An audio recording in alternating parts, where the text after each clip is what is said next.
Okay, so here we are with another Batman classic TV series unboxing, and this is the New Adventures of Batman Robin. And there we have the close up of the digital rendering of the Boy Wonder, and there's the figure itself. He comes with a batarang and a radio, just like how the Filmation Batman came with a batarang and radio. Should be like the same exact one. So pretty excited about this figure. Uh, Other than that, pretty similar to the standard packaging. Got the Batcave, Batmobile, the dynamic duo inside the Batmobile. Let's go ahead and open them up. So yeah, in the late 1970s, Filmation decided to do a second Batman television series. They already done an animated Batman series in the 1960s, right as the original live action Batman series ended. They started up their animated Batman series. So Bubble came off rather easily this time, but it was definitely glued on better than Batman was. Get a little bit of a look at that background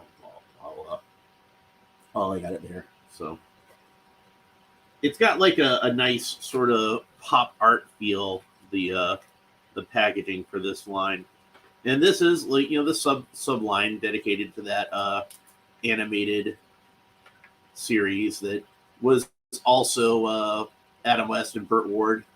They provided the voices of Batman and Robin for that. Now, the original Filmation show, it was Olin Soleil and Casey Kasem. So, like Casey's Top 40 fame, America's Top 40, all those kind of shows. Also, the voice of Shaggy on Scooby Doo, among many animated voices. He was on Battle of the Planets and Josie and the Pussycats, and he was Cliff Jumper on the Transformers until they, offended him with like a script with like a lot of Middle Eastern stereotypes in it, since he himself was of Arab descent, I believe. So he didn't particularly care for that, so he left the show in protest. But yeah, Casey Kasem also did the voice of Robin on Super Friends.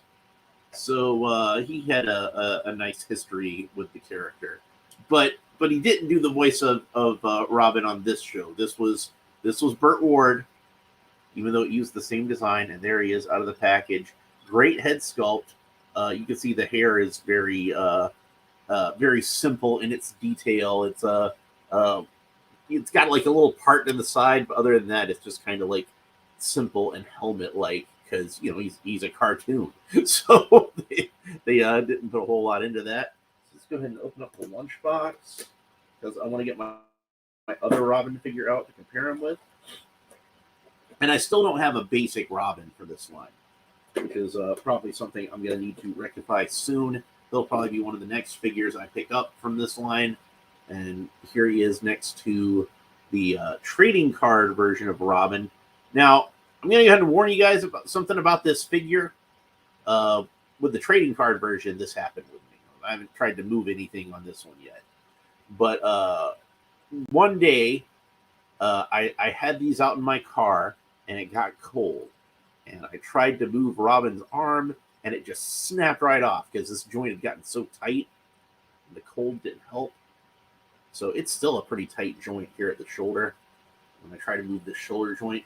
But the see where the fleshy part meets the sleeve, arm just snapped right off. And it didn't break necessarily, because it's just the glue that's holding. It's two separate pieces of plastic. The glue holding it together had snapped. And I think, like I said, it's because I had it out in my car, and this is just a really stiff joint anyway, and that just made it even stiffer. And I wasn't even really thinking about it. And see, I'm kind of trying to move it around a little bit and get it kind of loosed up. There's like a ratcheting, like within that torso joint, where the shoulder meets the torso. So it's really tight. But yeah, my recommendation would be, when you move it, like when you grip it to try to move it, don't just try to move it by like the elbow. Try to grip the whole arm like the green part of the sleeve and the fleshy part of the arm, and then it should move just fine. Just be careful with it. You don't want to snap that off. Otherwise, then you have to glue it back on like I did. So both of my versions of Robin, while the main sculpt is based on Burt Ward on the 1966 television series, this one has the head sculpt that's sculpted to look like Burt Ward, but you can see that since it's the trading card version, they gave him the solid white eyes, which frankly, I feel like it works better on Batman than it did on Robin, just because of the way that the eye holes in the mask are sculpted. With Batman, you can barely tell, but with Robin, you can totally see where the skin is around the eyeballs. But this is like an entirely new sculpted head. And like I said, this isn't necessarily made to look like Burt Ward, because it wasn't necessarily made to look like Burt Ward on the show. It was made to be based on Carmine Infantino's artwork. Let's see, the shoulders are really stiff too. Now I'm just wanting to be like really paranoid about these Robin arms. So I'm going to kind of try to get them posed up. I'm probably going to leave them like this for a little bit and hope that that loosens up the arm somewhat. There we go. But we will go over the articulation again shortly. But like I said, I kind of felt like the green was a little too bright on the single carded figure of this from what I've seen, like the standard Burt Ward Robin. And this to me actually looks more like what he looked like on the show, at least from the neck down. So I might wind up just swapping out the heads if I can do that. I figure it's probably on a ball joint, so it shouldn't be too hard to do. But just swap this head onto the standard Burt Ward, and that way I'll have like what I feel like is a more show accurate version. And you know, the Topps version can have that brighter green, so that's fine. I keep putting him back, but we want to compare some more stuff. So again, from the neck down, the main differences are in the paint, and you can see that the animated version obviously is a much brighter color scheme. It's still a dark green, but it's a vibrant green. It's a very bright red. It's like this is a bright red. This is just like slightly brighter. And then the other difference is, as you can see, that the Topps Robin has like a solid gold buckle, and it's got like kind of the square behind the circle. Like it's a circle on top of a square, and that's all painted gold. They did not paint in the capsules gold on this version. And I don't think they did it on the standard version either. But this Robin, it's yellow instead of gold, because obviously it's a cartoon, so they want to have those matte colors. And they only painted in the circle, not the square underneath it. So, again, going back to the Burt Ward, I don't know if it's going to come across on the camera, but the skin color on the arms is different from the color on the legs, because Burt Ward was wearing tights on the television show. So they usually tend to, when they do an action figure of them, make it like a slightly different flesh color than what's on the Caucasian skin that's on his arms and on his face. They make it like a slightly different color on the legs. But since this is the cartoon, he's just got one uniform skin color. So there we go for that. Let's go ahead and talk about... Oh, one other thing that's different about this one is, and this is unique to this particular animated series, is that you see that the colors on the emblem are reversed, and instead of being a yellow R on top of a black circle, it is a black R on top of a yellow circle. And I have a theory as to why they did this. I don't know for certain, but my theory is that a lot of the times on these animated shows, you see it happen a lot in the Filmation Batman cartoons. You see it happen a lot in Super Friends. You even see it on Batman the Animated Series in the earliest episodes when they were still doing everything by hand, is that a lot of the times the colors on Batman and Robin's emblems would wind up getting reversed.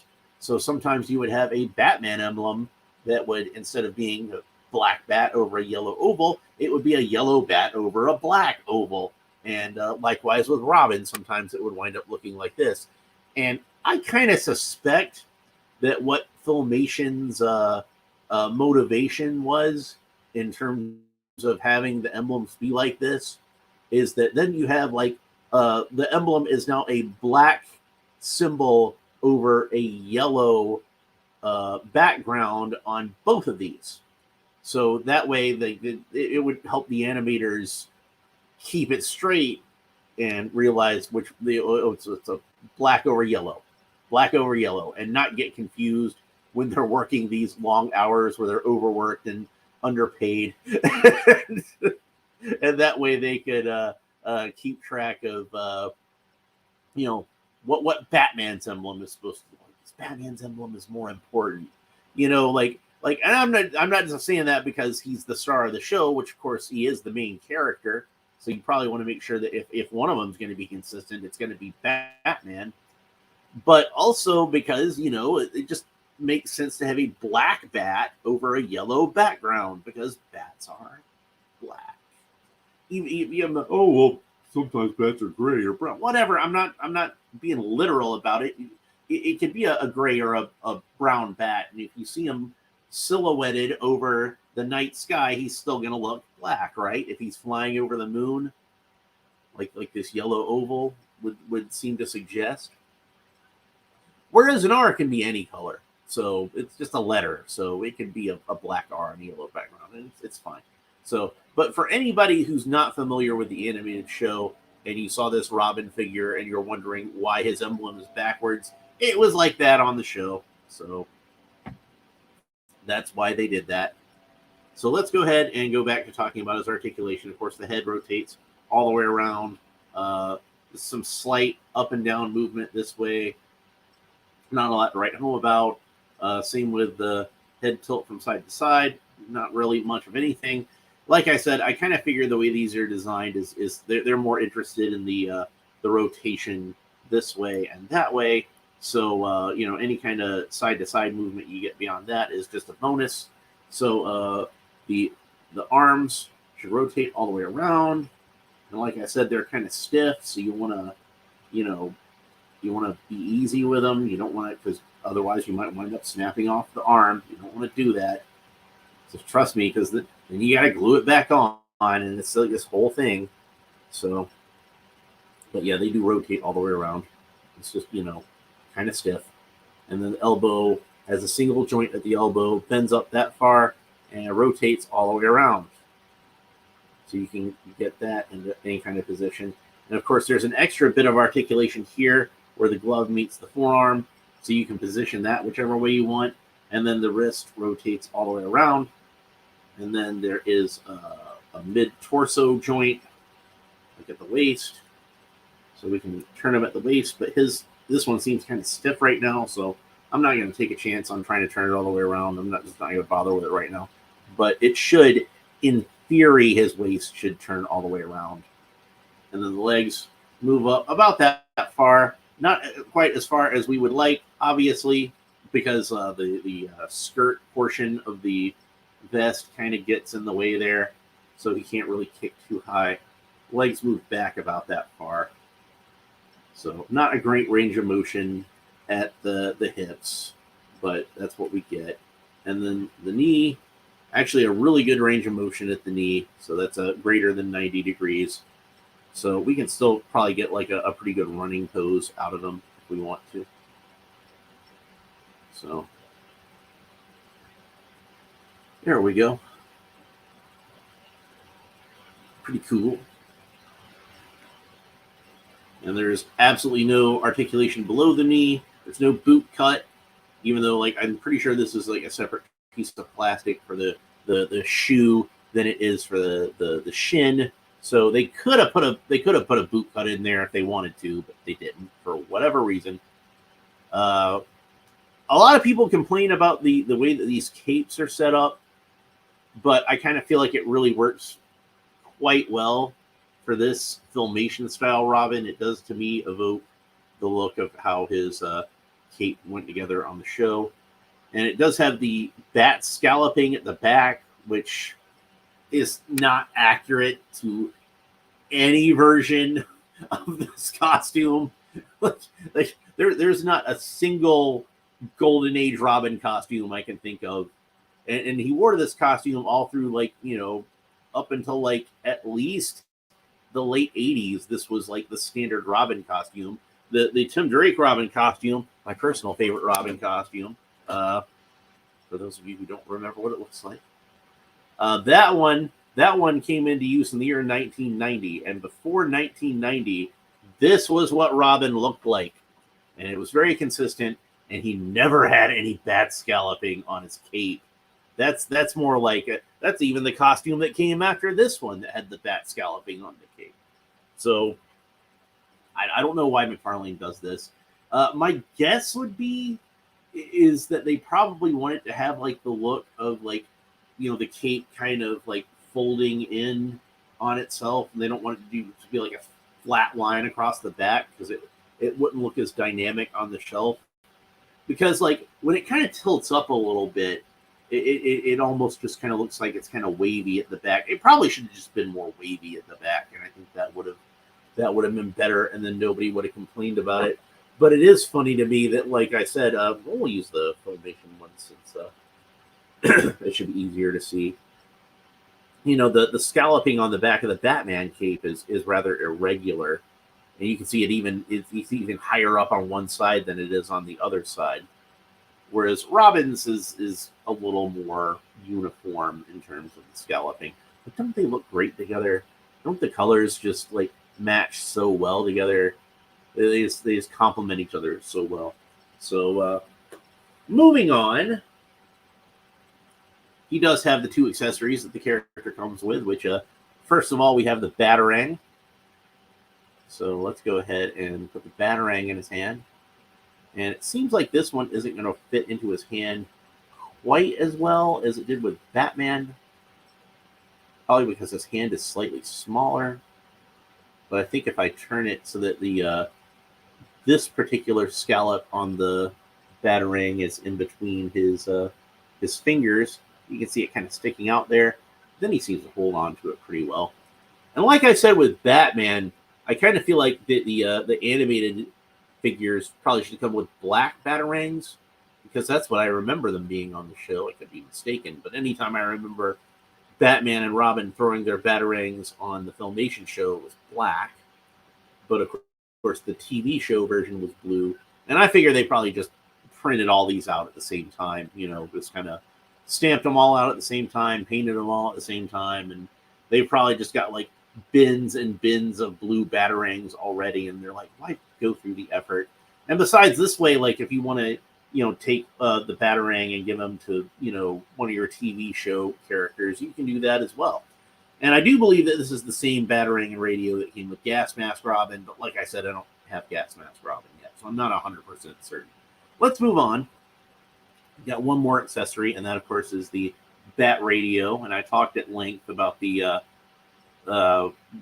importance of this particular accessory on the Batman video. So if you want to hear me talk some more about that, and you haven't watched that video yet, go ahead and watch that one.